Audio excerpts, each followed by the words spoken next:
Hi everyone, and welcome back to the 15th video of the Old Testament survey course.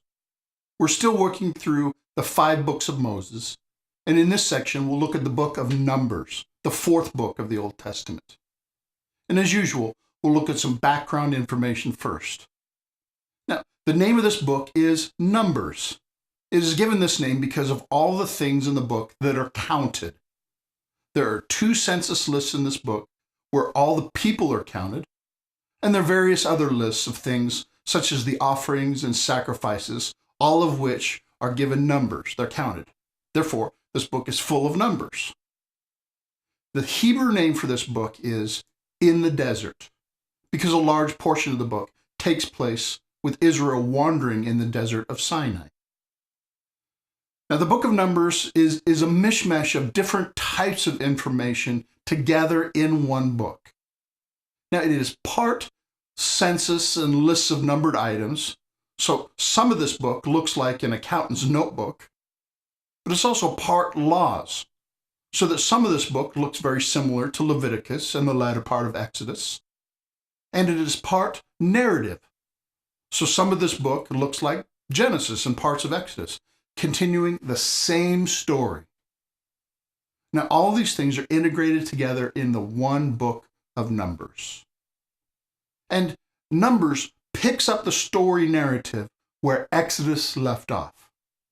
Remember, Leviticus put the story on pause, and now Numbers picks it up again as the people start to journey again. And in this book, the people are moving from Mount Sinai to the border of the Promised Land. So Numbers is a book of preparations. In the first part of the book, they are preparing to leave Mount Sinai, and at the end of the book, they are preparing to enter the Promised Land. And yet, Numbers is also a somewhat depressing book, because it is a book of rebellion and problems at every turn. God is always faithful, and yet his people are consistently unfaithful.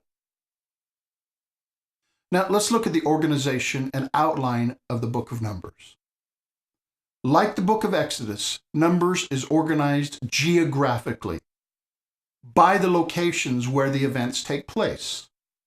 The first section is at Sinai. The people are still encamped from the giving of the law in Exodus and Leviticus, but now they're making preparation to move from there. Then the second section is wandering in the desert. The people wandered in the desert for 38 years. Now, feel free to make up your own joke about the men refusing to stop and ask for directions. But the reason that they wandered for so long was because of their rebellion. And then the third section takes place on the plains of Moab, that is, at the border of the Promised Land. And in this third section, they are making preparations to enter into the Promised Land. Now, because the book is organized by geography, let's also take a look at a map that gives the general scope of their desert wanderings.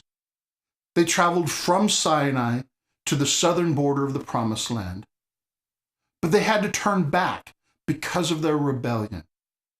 Then they wandered for 38 years and eventually ended up at the eastern border of the Promised Land.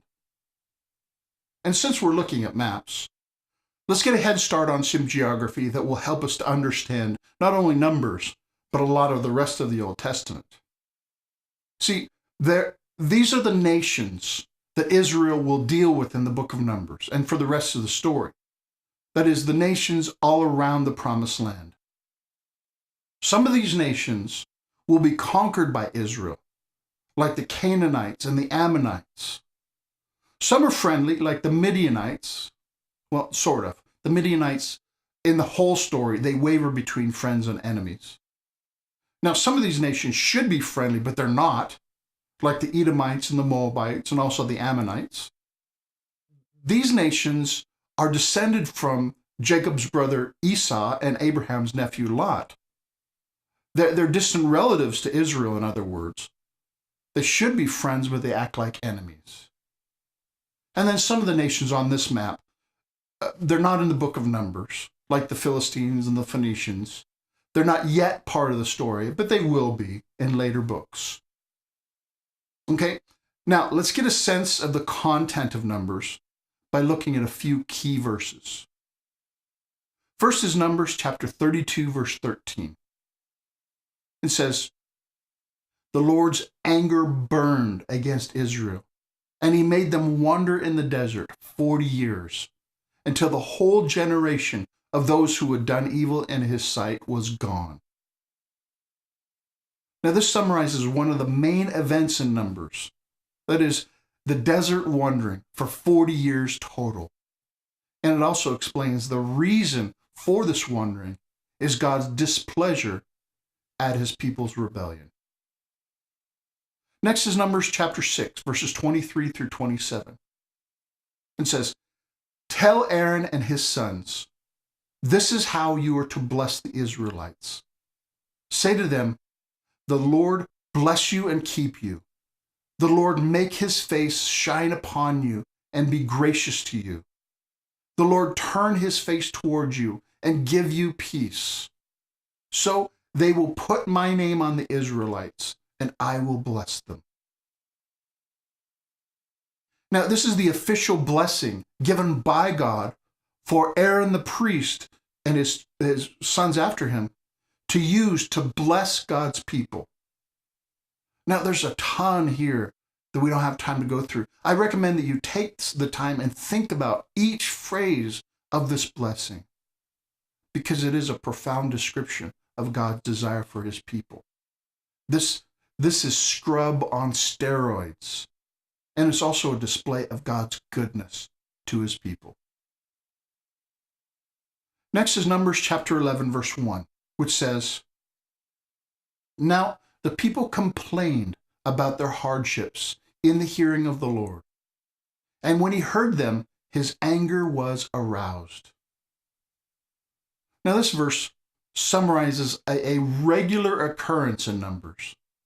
The people were constantly whining about one thing or another, and it was always displeasing to God. They displayed a profound lack of trust in his abilities or in his goodness, despite all that they had already seen him accomplish in the book of Exodus. These are the same people that saw what he did in Egypt. And then is Numbers chapter 14, verses 11 and 12. "The Lord said to Moses, how long will these people treat me with contempt? How long will they refuse to believe in me, in spite of all the miraculous signs I have performed among them? I will strike them down with the plague and destroy them, but I will make you a nation greater and stronger than they." Now, this passage demonstrates God's response to Israel's constant unbelief and complaining. God is rightly angry with Israel, and he could have justly destroyed his people. But in his grace, he does not follow through with this possibility.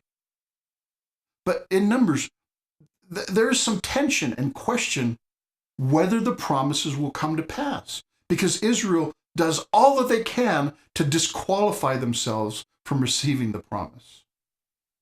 Will God's grace reach an end? Will the promise fail? And that question is answered in the last key verse, which is Numbers 23, verses 19 through 21. And this says, "God is not a man that he should lie, nor a son of man that he should change his mind. Does he speak and then not act? Does he promise and not fulfill? I have received a command to bless. He has blessed, and I cannot change it. No misfortune is seen in Jacob. No misery is observed in Israel. The Lord their God is with them. The shout of the king is among them." Now, in this passage, one of Israel's enemies had tried to manipulate God to harm Israel. And he receives the answer that God has determined to bless Israel, and this will not change. The character of God is such that he does not waver. His promises do not fail because he does not fail. Okay, now let's look through the sections of this book. The first section is at Mount Sinai. Israel makes preparation to leave for the promised land. God has made a covenant, he's revealed his law, and now he's moving them to give them the promised land. They take a census of the people and they set up the marching order for all of the 12 tribes. And God reveals detailed instructions for transporting the newly built tabernacle, as well as instructions to keep the camp clean for God's presence. And then this preparation climaxes in celebrating the Passover. They celebrate the 1-year anniversary of the first Passover when they left Egypt, at the same time they were about to leave Sinai. And this is the first of many Passover remembrances. Then the next section is in the desert. But here I have labeled it as rebellion and wandering, because the consistent occurrence in this section is Israel's rejection of God and their wandering in the desert as a result of this. They set out from Sinai, and they continue their habit of rebellion. They whine about their miraculous food from heaven, and God miraculously gives them quail to eat. Miriam and Aaron challenge Moses' leadership and are rebuked by God because of it. Then 12 spies are sent to survey the promised land. They go through it and they return with their report about the land. Now, they basically say two things. First, the land is great. It's productive. It is just as God promised. It's better than we expected. The land is awesome. But the second thing they say is the nations there are strong. They're giants and they have fortified cities. They are militarily strong. And therefore, they conclude, we cannot take this land. We will die if we try. It would have been better if God would have left us as slaves in Egypt. But two of the spies, Joshua and Caleb, they brought back a somewhat different report. They said, first, we agree the land is awesome. Second, we also agree that the nations there are militarily strong and fortified. But then they add a third item to their report. They say, but our God is stronger than they are. He has promised us this land, and he has a track record of kicking butt. Therefore, with him going with us, we can and we should go up and take the land. Now, notice the difference between these two reports. It wasn't the situation. Rather, it was their response to the situation. One responded with a focus on God and with faith, and the other responded with a focus on the situation and unbelief. And unfortunately, in this time, the unbelief carried the majority of the people, and Israel refused to go up. They rebelled against God's command because of their lack of faith. And do you see what an affront this is to God, who has done so much for them already? And do you see how silly it is, having already experienced what God did in Egypt and at Sinai? And every time I read this account, I get upset at how insanely stupid and silly and ungrateful and unfaithful Israel is. And then I realize that I regularly do the same thing. Too often I forget God's track record, and I act as if he's unable to do what he's promised. You see, God's promises are sometimes tested, but they never fail. Now, Moses interceded with God for them, and he used God's reputation as the reason not to destroy Israel, and he brings up God's name. Check out chapter 14, verses 17 through 19, where Moses says, Now, may the Lord's strength be displayed, just as you've declared. The Lord is slow to anger, abounding in love, and forgiving sin and rebellion. Yet he does not leave the guilty unpunished. He punishes the children for the sin of the fathers to the third and fourth generation. In accordance with your great love, forgive the sin of these people, just as you have pardoned them from the time they left Egypt until now. Now, by the way, this is a great example for our prayer. Pray according to God's revelation of himself. Not that we're trying to twist God's arm, but we pray in line with who God is and what he has already promised. Do you notice that Moses brought up what God had told him about the kind of God that he is? That he's slow to anger, abounding in love and forgiveness. So Moses says, be the kind of God that you promised you were. And because God is both merciful and just, he forgave the people. And yet, because he's righteous, he still punished them. He said, not one of the men who saw my glory and the miraculous signs I performed in Egypt and in the desert, but who disobeyed me and tested me these 10 times, not one of them will ever see the land I promised on oath to their forefathers. No one who's treated me with contempt will ever see it. You see, he will keep his promise to bring Israel into the land. Yet he didn't promise which generation would go. He punishes the unfaithful generation and brings the next. And they all died in the desert, with the exception of Joshua and Caleb, the 2 spies that were faithful. Yet God, in this very passage, he also brings new grace, in that he renews his promise to bring the next generation into the land. And he gives offerings to atone for the sins in the land. See, God's promises will be fulfilled. He's still looking forward to bringing them into the land. And yet, as we go on in the story, the rebellion continues.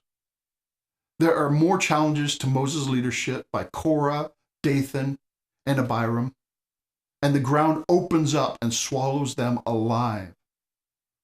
So God demonstrates Aaron as the chosen high priest by making his staff grow buds and almonds, and then the people wander in the desert for decades. God continues to provide despite their grumblings and whining, and then Moses sins, and God tells him that he will die before entering the promised land. And then the next event in this section is the death of Aaron the high priest, Moses' brother. And his son replaced him as high priest. And then one last round of rebellion and grace. The people grumble, and God sends poisonous snakes to punish them. But God gives them a symbolic bronze snake so that whenever anyone looks at the snake and trusts God, they will be healed. And in the New Testament, the Gospel of John uses this episode to illustrate looking to Jesus and trusting him for salvation. And then the final division is on the plains of Moab, on the eastern border of the Promised Land. The first thing in this section is war with Sihon and Og, the 2 Amorite kings of Bashan. These kings attacked Israel and were decisively defeated, and Israel took their land. And another king, Balak, he hired the prophet Balaam to curse Israel. But God wouldn't let Balak curse them. He frustrates him many times. And Israel, while this is happening, they're completely unaware. You see, this episode's kind of an aside. While Israel is just kind of walking through the desert, on the side, God's faithfulness to his promise is challenged. Will God change his mind and curse Israel? But it's made very clear. God is continually faithful, even in the midst of their rebellion. God does not lie or change his mind. God's promises do not fail, even against opposition and even in the midst of our rebellion. Then the next portion, Israel is seduced into apostasy by the local women to the local gods. You see, the locals, they took the if you can't beat them, let them beat themselves strategy. And God's people were seduced by the promise of pleasure to rebel against God. And they received the just punishment, plague and death. And yet God is still faithful and gracious. He called them then to make final preparations to enter the land. They took a second census. They made provision for inheritance. They made provision for worship in the land, provision for conquering the land. And then Numbers lists a summary of all the nation's travels. And then they made provisions for life in the land. This then is a very quick thumbnail summary of the events in Numbers. And now let's look at the theological themes of Numbers. First is faith and obedience. Some of the Israelites were faithful and obedient. Joshua and Caleb, for example. And this is an example of the way Israel should be towards the Lord. However, most were unfaithful. And that's the next theme, rebellion and punishment. The people are unbelieving and they rebel. And they receive the punishment and they wander in the desert. You see, it's God's way or the desert way. And some of the rebellions in the book of Numbers are over the leadership of Moses and Aaron. And God makes it very clear that he is the one who chooses leaders, and his people don't have the right to question him. Then the third theme is God's faithfulness. When God's people are faithful, he is faithful. But when God's people are unfaithful, he's still faithful. God always keeps his promises, and he's always good, just, and gracious, no matter what. God remains the hero of these stories. Okay, these are the themes of Numbers. So now, let's review. Let's review the three sections of Numbers. Remember, Numbers is organized by location. They are at Sinai, in the desert, and on the plains of Moab. And let's review the three themes of Numbers. They are faith and obedience, rebellion and punishment, and God's faithfulness. And frog is a good memory aid for these themes. Now, I hope that you've learned a lot from this brief survey of Numbers, and I would like to encourage you not to follow the example of Israel in Numbers. Trust and obey God in every circumstance, even if you cannot see how it will turn out, because God is faithful and he keeps his promises. Now, in the next section, we will finish the Pentateuch by looking at the book of Deuteronomy. Thanks for watching.